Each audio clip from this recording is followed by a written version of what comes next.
Thanks for listening to Fluff and Crunch, where we talk about system, setting, and story in tabletop RPGs and share our experience to hopefully help you have your best game.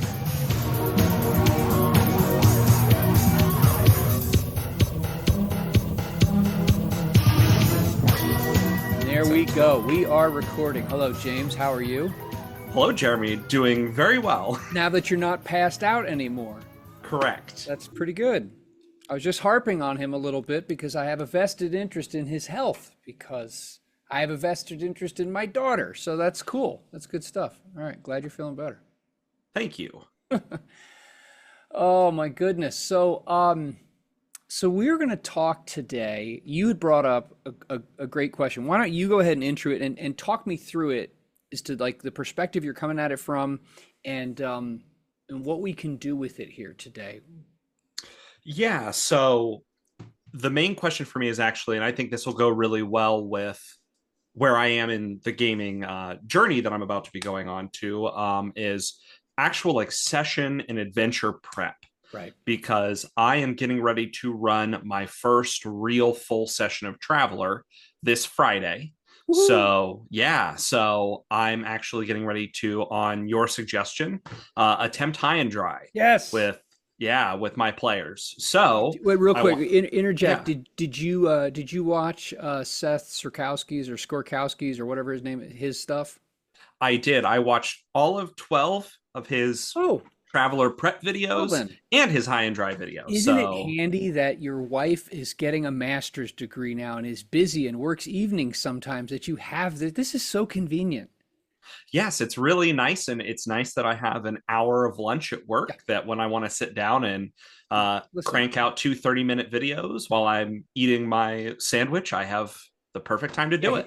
What do you think of his stuff? I think his stuff's really good. There are some, like you said, there are some things in there that I'm like, oh, I don't necessarily want to do that. But the way that he thinks about adventures and the way that he explains the system is really helpful. It helped me a ton with understanding. Actually, as soon as I watched his first episode on character creation, I was like, oh, I messed all of that up when I did it the first time, but it's all going to work out. We're going to have fun with it. Yeah, excellent. Yeah, we'll put links to not only that Traveler playlist, but Seth's YouTube channel in the links. So you're talking session prep and adventure prep, which are in my mind, in terms of definitions, aren't the same thing, but they're obviously related. Correct. So how do you let's make sure that we're on the same page in terms of definitions. When you say session versus adventure, because that's where I see a separation. Yeah, so when I'm thinking the differences here is I see kind of like 3 tiers of prep. So there's like campaign prep, which is the overarching, like, where do we want this like whole story to go? Do we want character development? All that kind of stuff. Adventure prep is more like we're talking about high and dry. So that whole thing of high and dry, the whole thing would be an adventure, which an adventure could be one session, but more often than not, adventures are usually several. And I feel like that's going to be the way it is with high and dry. And then a session would be an individual like session of sitting down with your players, which might be so far into a published adventure, but not necessarily the whole adventure itself. Okay, that's exactly what I was thinking too. So I'm going to set aside campaign prep because you asked initially about, and we said we were going to talk about session versus adventure. And I think campaign would be too big anyways to do anything like, even it would need its own standalone. So I think that would be better. Oh yeah. So we'll put that one aside. So session and adventure, obviously, an adventure is a chapter in a book or a single coherent story that has a beginning, middle, and end. If we want, that kind of very workable and typical structure. And then a session is just however much time that you get together with your friends and you do your thing. Okay. I look at this differently, whether I'm using a published adventure or am I using pre-written materials or not? So you're using pre-written materials. You're using high and dry, which I'll definitely put a link to Seth's overview of that module in the notes, because if you're ever thinking about playing Traveler, it's such a great on-ramp. But anyway, here's what I recommend. That one is not that long. Like Hmm. physically, the page count, it's really not that long. When it comes to a published module, okay, or adventure, I'll use those terms interchangeably. I and unless it's something really long, like if I were playing 5e and I was going to run like Rime of the Frost Maiden, um, obviously it would make sense for me to read the whole bloody book in advance, but it's big. Right. Um, but I guess maybe that's my first piece of advice. Actually, if it is a published adventure, you should probably read the whole thing all the way through. And given the fact that High and Dry is just a single module that probably will take place over a few sessions, it won't take you that long to read. But I would read it. And then what I would do is for each section, discernible section within the book that's laid out in the table of contents, I would take notes. Like it sounds crazy to treat a hobby like a class, but you know how to do that. Like I know because of your academic background, like how to read a book and read an essay and extract key points, things you might forget, write questions about it, things like that. I would actually treat it like that. And I would do that first. Because sometimes I don't know if you've ever run a published adventure for D&D that something comes up 10 pages beyond what you read and you're like, oh, I really wish I'd have known that in advance so I could have foreshadowed it. Hmm. And High and Dry has, like any published adventure, has a couple of things in it that when I was reading it, by the time I got to the end, I was like, oh, I don't like I want to change or tweak this thing in like the third act, I say figuratively. And so I need to approach that differently in terms of foreshadowing in earlier in the story. So I think you need to read the whole thing first and take And that's notes what, on it. yeah, that's what actually I have read the whole module Cool. as kind of like prep for this session, but I didn't take notes. That's something that Yeah. I'll probably want to go back and do again closer to the session. That way I have my notes there. But I agree. That's when I was reading through and listening to some of Seth's suggestions, that was one of the things he suggested. I'm like, oh, Yeah. I'm really glad I've already read the module and know what he's talking about, because that is something I want to do in my session, because that's going to be a pretty big plot point Yeah. if they can use that. Yeah, I would. So, and when it comes to taking notes, the first thing I would do is just make whatever sloppy form of like Harvard outline. Mm-hmm. Because you just the first thing I think you need to nail down is the sequence of events, that because I mean it is a plot driven adventure. um they get a job, they go to this place, they get there, there's a little wrinkle because they find out that the other crew were scumbags, and then they find out that there's a little bit of a stitch in them, or a hitch in them finding the ship, then they have to go out and get it, and then they have the whole thing with the volcano, and they get to be big damn heroes and that kind of thing.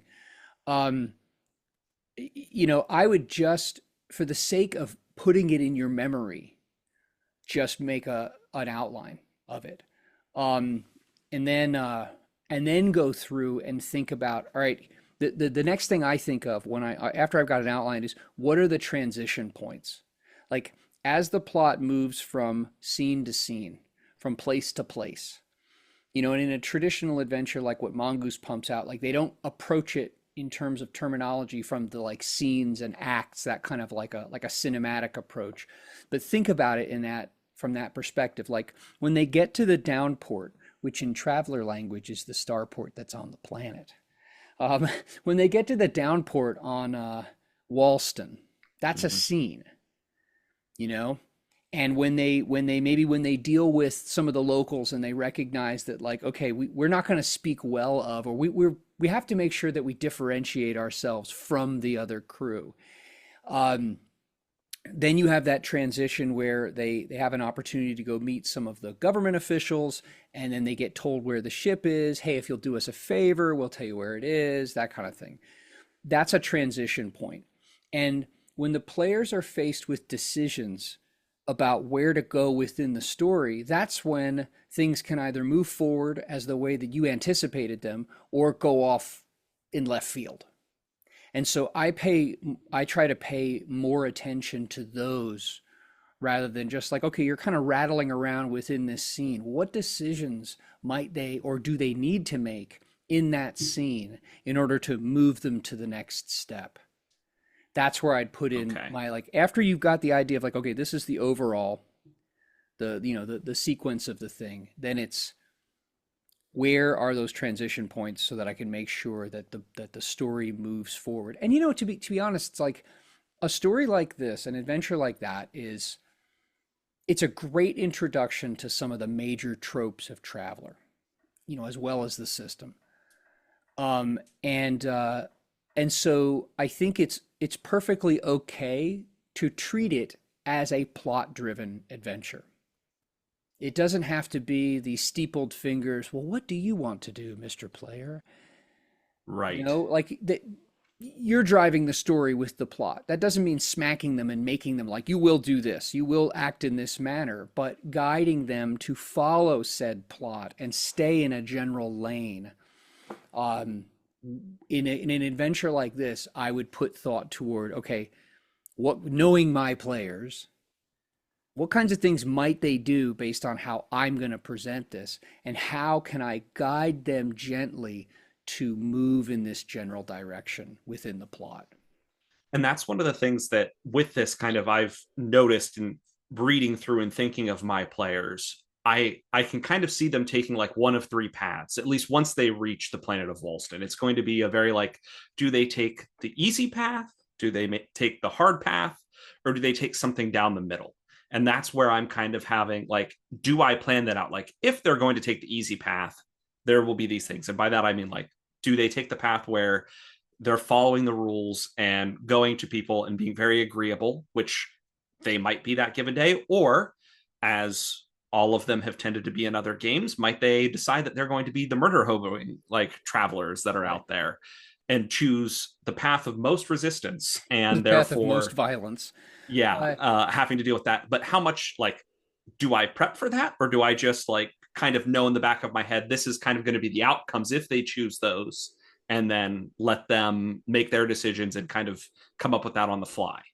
I think it because this is the first time you're running Traveler and this is the first time they're playing it. This is as much a an adventure to play and have fun in and work through, and a time for you and your friends to come together and do that.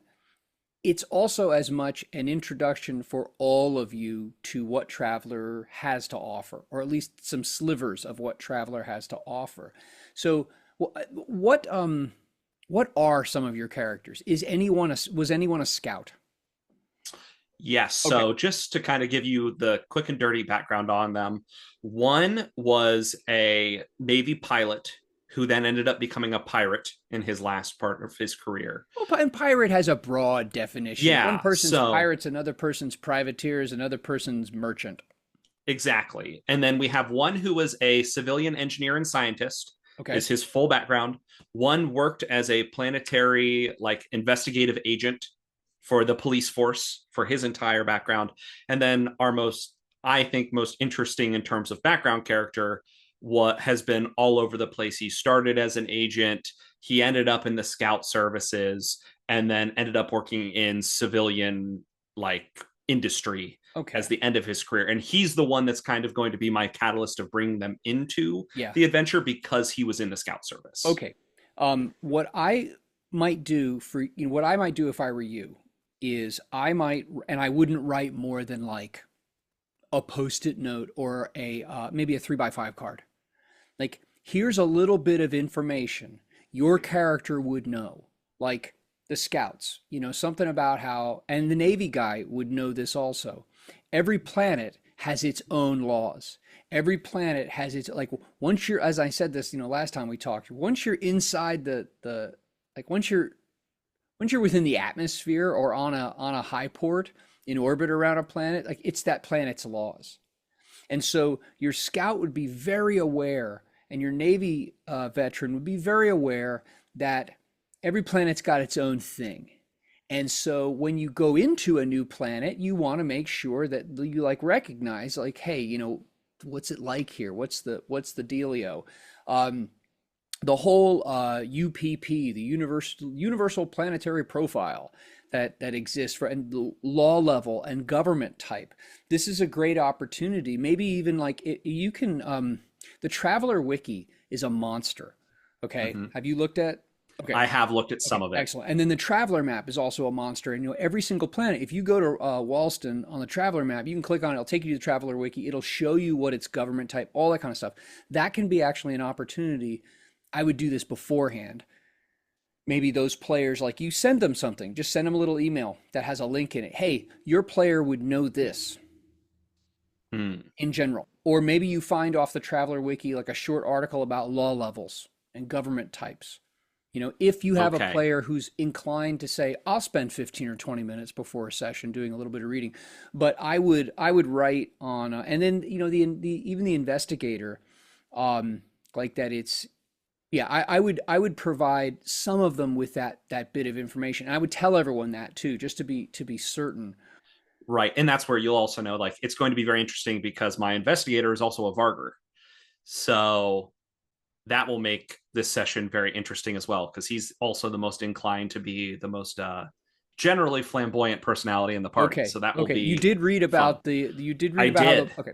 Now Yes. I'll give you a little bit of advice. A friend of mine, I think you've met him anyway, but anyway, uh, he's run this adventure before too. And he treats the whole,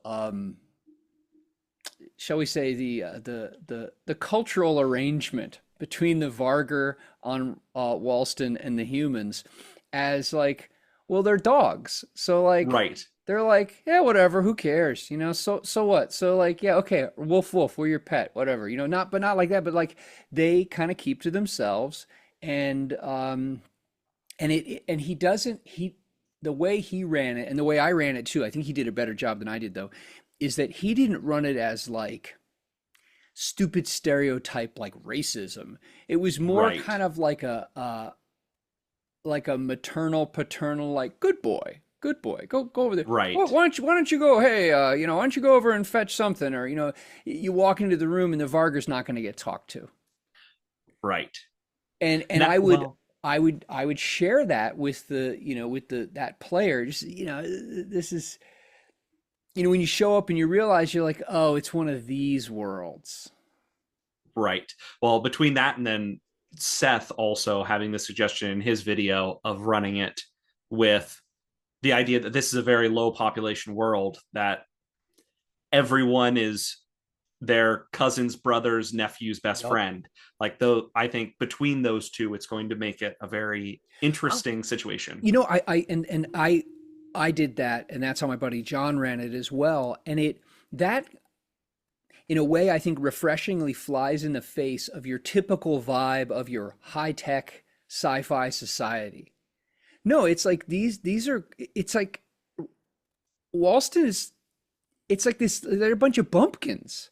Yeah, I would run it more like a maybe this is stereotypical, like your tiny little Midwestern farm community with which you are I know rather well. rather you are you are quite well acquainted. I would treat it like that because you have players who will recognize that, and then it's not this, it's not the typical like I don't know sci-fi vibe. It's something that they can relate to. Now Right. back to the prep thing. Like I Mm-hmm. said, you know your players, you see where the transition points are. Like I said, I personally in this adventure would lean more toward driving them in a lane, not on a rail, within the plot. Right. You have the fact that the great thing about Traveler is that they have to pay for lunch. They have to pay for Mm-hmm. their supplies. They're gonna they have a job to do, and so it's not this open-ended issue. Maybe even something on the front end, plug in some kind of a little bit of time pressure, so that they do not dawdle, so that they move. Now, one thing about the adventure, and my buddy John and I, we both nixed this, and I don't remember if Seth recommended nixing this. The long, boring trek out to the ship, I would nuke that. Mm. I would either handle it narratively, or I would. give them an in to get friendly with one of the locals and like have the mayor like loan him his like truck or something like that so that they can get there a little faster. If you read in the adventure the description of the overland journey and all these rolls to move up the mountain and all the thin air and stuff like that, you're just like, why this is really it's very tedious. So if there's one place in the adventure I would move along, and that's another thing also, when you're talking about session prep is, if there are parts in a published adventure that you just think aren't all that interesting, and if you think that's interesting, go ahead and do it. But if there was a slow part in the module, that's it. Yeah, I would move that along. Okay. Well, there is one thing that I want to ask, and this is something that I think generally new GMs, if they've played before, they definitely know this is an issue. If they haven't played before and they're just getting into being a GM, this will come up pretty quickly. And that's naming characters. And Okay. how many NPCs Okay. should I name? Should I go into that? Do I need to prep for that? Or do I just do what the kind of trope of, no, I make it up in the moment? No, you know what? And this is something that I tell myself to do, and I do not do nearly as often as I should. Okay. What I would do is I would go to like ChatGPT or Mm, Claude or Gemini, one of those three, and I would say, I need 10 male names, 10 female names, and take some of the names that are in the module already and say, come up with X many names that sound somewhat like this. It's okay to okay. reuse last names because some of these people are related. Right. Even just say, hey, this is for a science fiction role playing game adventure which takes place on a somewhat like medium technology backwater world where most of the people are related, not inbred. And I need a list of people I can use, and there you go. And if you take that list and you assign them already, like here's the tab, or you literally just go up, that's the first NPC I need. It's, Flibble Dark, Flimble or something like that, whatever. I Right. actually did that the last time I ran Traveler. I needed a bunch of ship names, and I wanted ship captains because there was like a fleet action part of the story, and I went to ChatGPT and I told boom, and it just spit out a bunch of names that, because it knew what Traveler was, and I was asking for Imperial stuff, it spit out all these things that made sense, and some of it required a little tweaking, but I would do that. Um, Okay. and just check those off as you go, or just maybe have the name, like maybe even print it out as a table, Okay. and have the NPC name and then have its role as you assign them so that you can write it so you can come back to it. Because the other thing that's really groovy about Traveler and like District 268, which is the Hmm. subsector where Walston is, it's a backwater. It is a generally Imperium controlled, but not officially part of the Imperium. And so you can get into all kinds of trouble and adventures and like quasi lawless activity there. Um, and if they do become big damn heroes on Walston, then they might go back. Hmm. So I would do that. Perfect.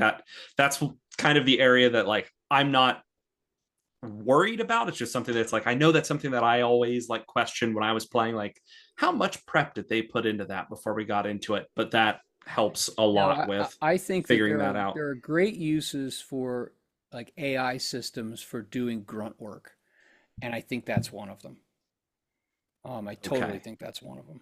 Um, Go ahead.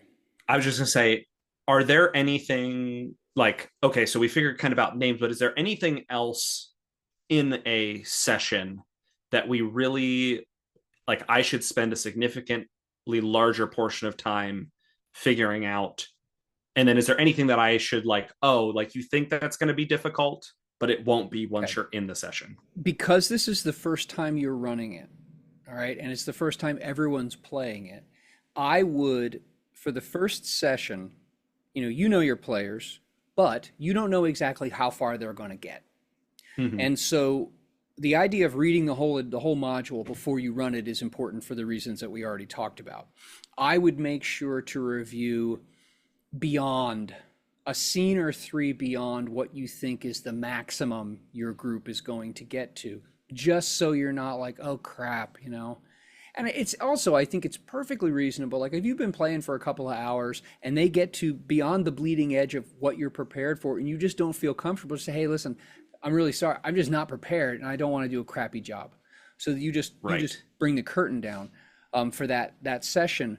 But yeah, I would prepare beyond. It's like teaching class. You always prepare more stuff because the last thing you want is dead air. So the other thing, though, I would focus on is I would look at what, as you're looking at, this is what I anticipate we're going to end up doing. Obviously, you're going to start the adventure. They're going to get to Walston. They're going to interact with people at the downport. They're going to interact with people in the main city.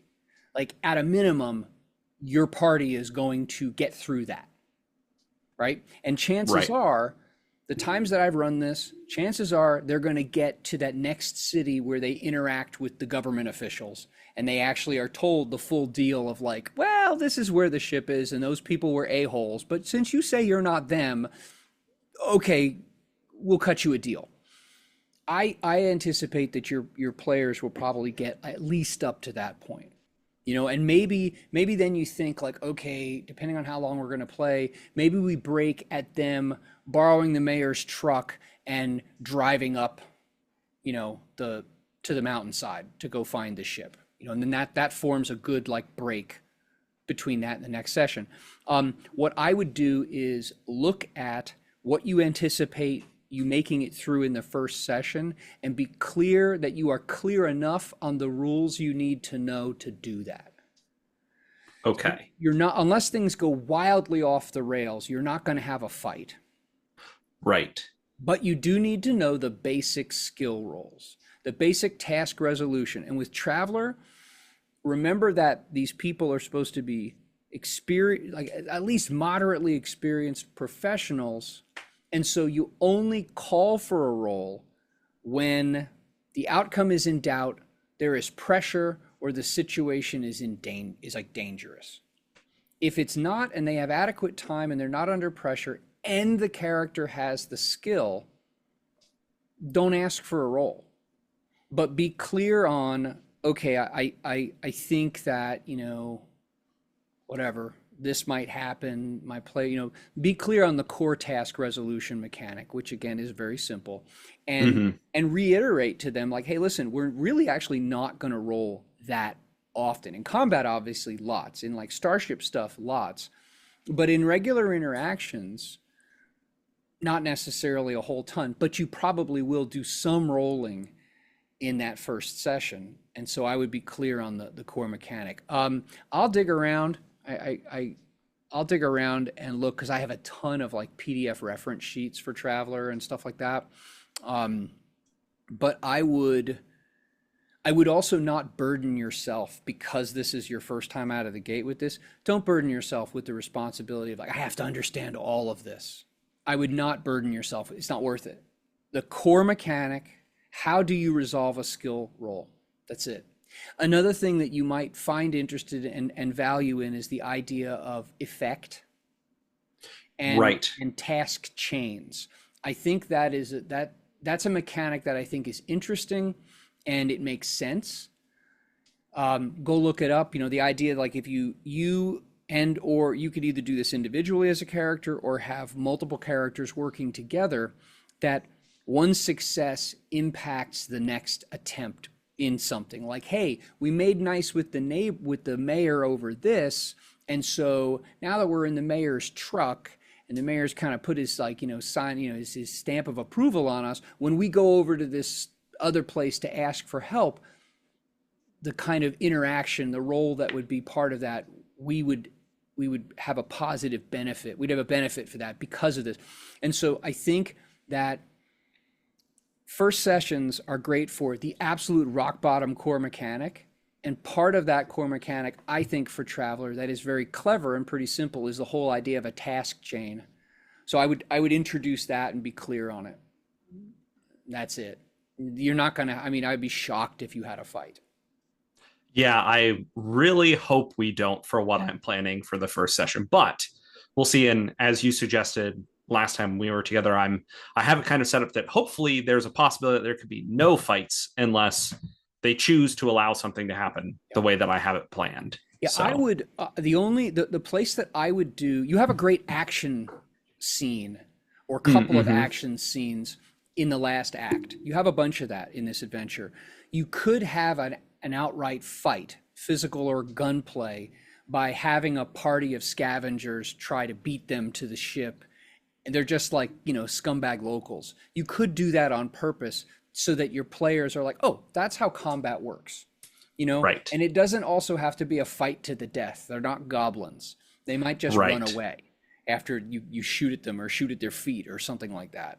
Um, Which is going to be interesting because that's one of the things with this adventure that I really like to introduce the yeah, law levels that they have to check basically all their weapons that they just spent all their money yeah, on at the start of the session yep, at the starport. yep, So that'll definitely be an interesting thing to see them like, oh, we just spent all this money on getting these great weapons and then I can't carry any of yeah. them. And the challenge then is I have to solve the problems. I can't just like fantasy my way through it. I can't just destroy it and now the problem is gone. I actually have to think through what would I do if I were there and I had these skills. But yeah, core mechanic, task chains, and then like I said, if later on, if it seems like it would give them a shot in the arm and give you an opportunity to know how personnel level combat works, you at least throw that in. Maybe it's a fist fight, maybe someone fires in the air or something like that. Whatever. And this is just a quick traveler question that I think feels like in that with the task chains and effect. What are your thoughts on Boon and Bane dice that they have in there? Have you used those? Not as much as I probably should. Okay. I think that I mean, and for those of you who have no idea what that is, in Traveler you roll 2 die 6 and you add a couple of static numbers to it. That's it. You're trying to meet or beat a number, a difficult, basically a difficulty task or class. Boon and Bane allow you to roll a third die, and if you have Boon, that means like there's some kind of positive circumstances surrounding your attempt, and you take the two higher of the 3 dice. Bane is something, It's the same thing, but you take the two lower. correct. So in effect, it's kind of like advantage disadvantage, but it's That's what I just was gonna say. Is it feels that way, but I wasn't sure with what you have I played because I my actually my experience advantage I think is given out sometimes yeah. way too loosely, whereas Boone and Bane it seems a little bit more Okay. controlled. So that was my Here's what question. Was yeah, here's what I would do, given your players and this transition from 5e. What I would do is I would at the front end of the session. Remember how the core mechanic works. Just go over it mm-hmm. really quickly. Just explain it to them again. And then say, hey, listen, there are two other aspects of this core mechanic that are really important and are really interesting and maybe kind of sit beneath the waves in this system. One of them is this idea of a task chain. Okay.